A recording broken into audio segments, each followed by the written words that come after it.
Hi all. I'm going to warn you, as I'm videotaping this, my children are outside playing and they are having the time of their lives. And I can't wait to run out there and play with them, but I wanted to quick record this and get this movie out to you, this video, as soon as I could. So the other day, I had a random thought, and for those of you who know me personally, you know that me having a random thought is not something that is a rarity in my life. And my random thought this time was, my favorite room in the house just happens to be my son's room. My son is 2 years old, and we painted a mural on his wall, and he's, got his crib and just some basic furniture. And I started to wonder, why is it my favorite room in the house? And I came to realize that it was my favorite room in the house because of the fact that it is the most clutter-free room in the house. And I organized it to be that way. I planned it to be that way. I wanted it to be cute, but I wanted it to be functional. There's not a lot of extra stuff in there, and everything that's in there has a purpose and makes sense. And I'm finding when I'm in there, I have such peace, and I'm so calm, and I feel like I know exactly where to get something when I need it.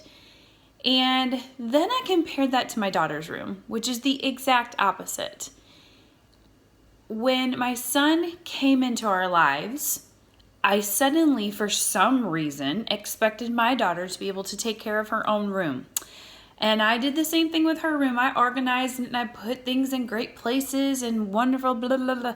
But then I stepped back and I expected her to take care of the whole thing by herself. Well, that, seeing as she's a 4-year-old, is not a practical thing to do.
After talking about things that were working and things that were not working in the room, we went ahead and made a plan and jumped right in.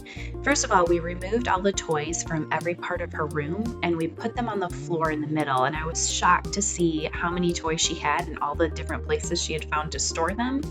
And she discovered toys that she hadn't seen in months and was so excited to get to play with them.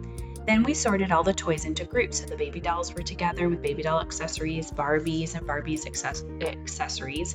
And we also made a pile of toys that we knew actually belonged in the playroom or somewhere else in the house. We didn't get up to put those things away because we knew that would be a huge distraction, but we planned to do that after we were done. Then we eliminated groups of toys that she was no longer interested in or were no longer age appropriate for her. And we had a long discussion about how sad it was that some of her wonderful toys were getting dusty when there were other kids in our community that would love to have them. And she was really excited to give them away at that point. Then we looked through each group that was left and determined what a reasonable number of things was to have in each group. And we also eliminated groups that were incomplete. So she had a Paw Patrol set that was missing Chase. Well, Chase is a pretty important character. I allowed her to keep 3 dolls because that seemed reasonable, and it became clear which ones really meant the most to her. Then we designated spaces in her room for each group of toys. And this was the key. The toys had to stay in their group wherever we chose to store them. And it was so important that she knew why I put each item in the group I did, such as why I found it important to keep the doll clothes with the doll food with the dolls. Then we created a specific spot for everything, and we made sure not to combine the groups when storing. And we talked about what spot would make the most sense, and we put the items there. And that was going to help her maintain the room later on. And here's some examples. So all of her dress-up accessories were in one drawer, Barbies. As you see, I use containers for each group. Then if an item didn't fit in the space that we had provided for it, it needed to go, or something in the group needed to go so it could stay. And she had more than enough toys to play with, so I wasn't too concerned about being strict about this. Nothing besides the large items could be stored on the floor, and things needed to be in drawers and bins or tubs and put away out of sight, so that the room does not look cluttered when she's not in there. And lastly, one of the biggest issues I had was her willingness to make her bed, but how difficult I had created it to make her bed. So what I did was I came up with a much more simple way for her to make her bed, and she is able to do that now every morning, and she is proud that she has accomplished that each morning. Nothing can be stored on top of the desk or any other surfaces. You'll see the top of her dresser is actually cleared off too. Everything needs a spot, everything goes in its spot.